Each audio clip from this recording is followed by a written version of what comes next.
ابتدا ہے رب جلیل کے بابرکت نام سے جو دلوں کے بھید خوب جانتا ہے۔ دیکھتی آنکھوں سنتے کانوں صابری میاں کا سلام پہنچے۔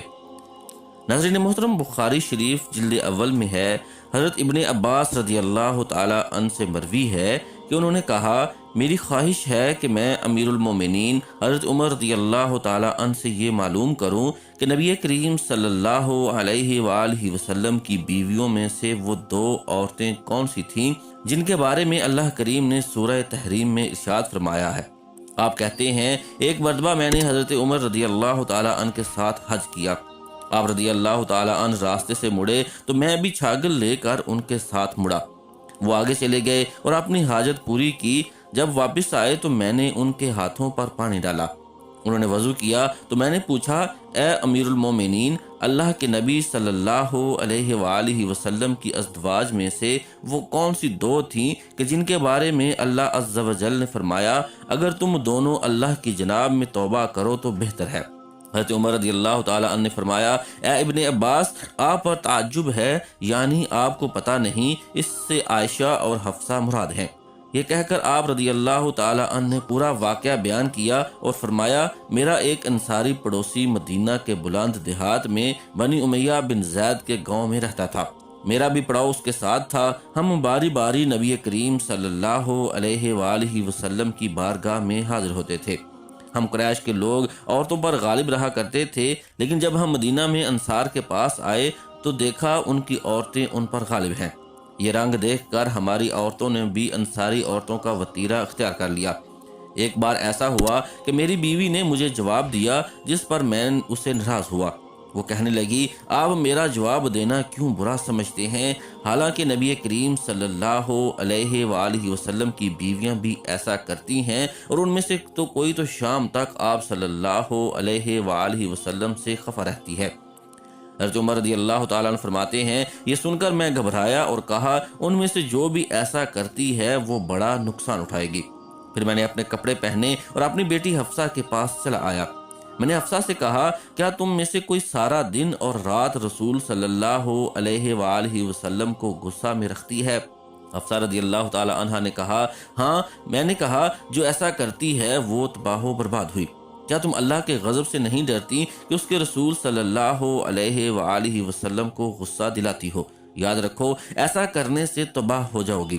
رسول اللہ صلی اللہ علیہ وآلہ وسلم سے نہ تو بہت فرمائشیں کیا کر اور نہ جواب دیا کر، اور نہ آپ صلی اللہ علیہ وآلہ وسلم سے ناراض ہوا کر، اور اگر تجھے کسی چیز کی ضرورت ہو تو مجھ سے مانگ لیا کرو، تو اس دھوکے میں مت آ۔ تیری ہمجولی تجھ سے زیادہ خوبصورت ہے، اور رسول اللہ صلی اللہ علیہ وآلہ وسلم تجھ سے زیادہ اسے چاہتے ہیں۔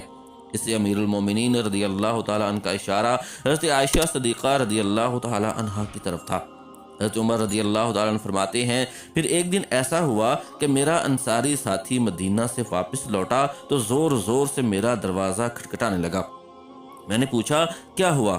وہ کہنے لگا، رسول اللہ صلی اللہ علیہ وآلہ وسلم نے اپنی بیویوں کو طلاق دے دی ہے۔ میں نے جو ہی یہ سنا تو کہا، حفصہ تباہ و برباد ہو گئی، میں تو پہلے ہی سمجھ گیا تھا کہ ایسا ہونے والا ہے۔ آپ رضی اللہ تعالیٰ عنہ فرماتے ہیں، میں نے جلدی سے اپنے کپڑے تیار کیے اور صبح کی نماز رسول اللہ صلی اللہ علیہ وآلہ وسلم کے ہمراہ پڑھی۔ اللہ کے نبی صلی اللہ علیہ وآلہ وسلم نماز سے فارغ ہوئے تو اکیلے اپنے بالا خانے میں جا کر لیٹ گئے۔ میں وہاں سے نکلا اور سیدھا اپنی بیٹی حفصہ کے گھر چلا گیا۔ میں نے اسے دیکھا تو وہ رو رہی تھی۔ میں نے کہا، کیا میں نے تم کو پہلے ہی نہیں سمجھا دیا تھا؟ اب بتاؤ، کیا واقعی رسول اللہ صلی اللہ علیہ وآلہ وسلم نے طلاق دے دی ہے؟ وہ کہنے لگی، مجھے نہیں معلوم۔ آپ رسول اللہ صلی اللہ علیہ وآلہ وسلم سے جا کر بالا خانے میں پوچھ لیں۔ میں وہاں سے نکلا تو دیکھا کچھ لوگ مسجد نبوی شریف کے ممبر کے پاس بیٹھے ہیں، اور ان میں سے کچھ رو بھی رہے ہیں۔ میں کچھ دیر ان کے پاس بیٹھا اور پھر دربان سے کہا، رسول اللہ صلی اللہ علیہ وآلہ وسلم کے پاس جاؤ اور عرض کرو، عمر ملنے کی درخواست کر رہا ہے۔ دربان نے حضور صلی اللہ علیہ وآلہ وسلم تک میری عرض پہنچائی، مگر آپ صلی اللہ علیہ وآلہ وسلم نے خاموشی اختیار فرمائی۔ یہاں تک دربان واپس آیا اور مجھے تمام بات کہہ دی۔ میں یہ خاموشی سمجھتا تھا، لہٰذا میں واپس مڑا اور دوبارہ لوگوں کے پاس جا کر بیٹھ گیا۔ پھر کچھ دیر بعد میں دوبارہ اٹھا اور ملاقات کی درخواست کی، مگر پھر حضور صلی اللہ علیہ وآلہ وسلم نے خاموشی اختیار فرمائی۔ بس جب تیسری بار میں نے غلام کو اندر اجازت کے لیے بھیجا تو پھر اس نے باہر آ کر وہی کہا۔ میں مایوس ہو کر واپس لوٹنے ہی والا تھا کہ غلام نے مجھے کہا، اے عمر، رسول اللہ صلی اللہ علیہ وآلہ وسلم نے آپ کو اجازت دے دی ہے۔ چنانچہ میں اجازت پا کر حاضر دربار ہوا تو دیکھا کہ رسول اللہ صلی اللہ علیہ وآلہ وسلم ایک بوریے پر لیٹے ہوئے ہیں جس پر کوئی بچھونا وغیرہ نہیں تھا، اور آپ صلی اللہ علیہ وآلہ وسلم کے پہلو مبارک پر بوریے کے نشان پڑ گئے تھے اور چمڑے کے تکیے کے ساتھ ٹیک لگائے ہوئے تھے جس میں کھجور کی چھال بھری ہوئی تھی۔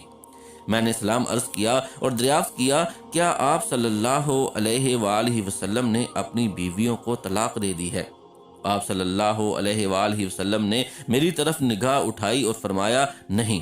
مجھے یہ سن کر بہت اطمینان و سکون ملا۔ پھر میں نے حضور صلی اللہ علیہ وآلہ وسلم کے دل بہلانے کو چند باتیں کی جن سے آپ صلی اللہ علیہ وآلہ وسلم مسکرا دیے، اور پھر حفصہ کے پاس جانے اور اس کو حضرت عائشہ صدیقہ رضی اللہ تعالی عنہا سے متعلق نصیحت کرنے کا واقعہ بھی بیان کیا، جس سے آپ دوبارہ مسکرا دیے۔ روایت میں ملتا ہے کہ رسول اللہ صلی اللہ علیہ وآلہ وسلم نے ایک بار حضرت حفصہ رضی اللہ تعالی عنہا کو طلاق دے دی تھی۔ یہ طلاق رجعی تھی۔ جب حضرت عمر فاروق رضی اللہ تعالی عنہ کو اس کی خبر ملی تو آپ کو بہت دکھ ہوا، یہاں تک کہ شدت غم کی وجہ سے سر پر مٹی ڈالتے اور کہتے، اس کے بعد اب اللہ عز و جل کی نگاہ میں عمر اور اس کی بیٹی حفصہ کی کوئی قدر و منزلت نہیں رہی۔ پھر جب یہ خبر مزید پھیلی تو حضرت حفصہ رضی اللہ تعالی عنہا کے ماموں عثمان قدامہ اور پسران مظعون رضی اللہ تعالی عنہ آپ کے پاس آئے۔ حضرت حفصہ رضی اللہ تعالی عنہا ان کے سامنے روتی جاتی اور کہتی، اللہ کی قسم، رسول اللہ صلی اللہ علیہ وآلہ وسلم نے مجھ سے اکتا کر طلاق نہیں دی۔ اتنے میں اللہ کے نبی بھی تشریف لے آئے۔ حضرت حفصہ رضی اللہ تعالی عنہا نے جب رسول اللہ صلی اللہ علیہ وآلہ وسلم کو دیکھا تو آپ صلی اللہ علیہ وآلہ وسلم سے پردہ کر لیا، لیکن حضور صلی اللہ علیہ وآلہ وسلم کو تو آپ سے رجوع کرنے کا حکم مل چکا تھا۔ چنانچہ حدیث پاک کے الفاظ کچھ یوں ہیں۔ حضرت قیس ابن زید رضی اللہ تعالی عنہ سے روایت ہے کہ رسول اللہ صلی اللہ علیہ وآلہ وسلم نے حضرت حفصہ رضی اللہ تعالی عنہا کو ایک مرتبہ طلاق دے دی اور پھر رجوع فرما لیا۔ اس کی وجہ یہ تھی کہ حضرت جبریل علیہ السلام نے آپ سے کہا، آپ صلی اللہ علیہ وآلہ وسلم حفصہ رضی اللہ تعالی عنہا سے رجوع کر لیں، کیونکہ وہ بہت زیادہ روزے رکھنے والی اور بہت نماز پڑھنے والی ہیں اور وہ جنت میں بھی آپ کی زوجہ ہوں گی۔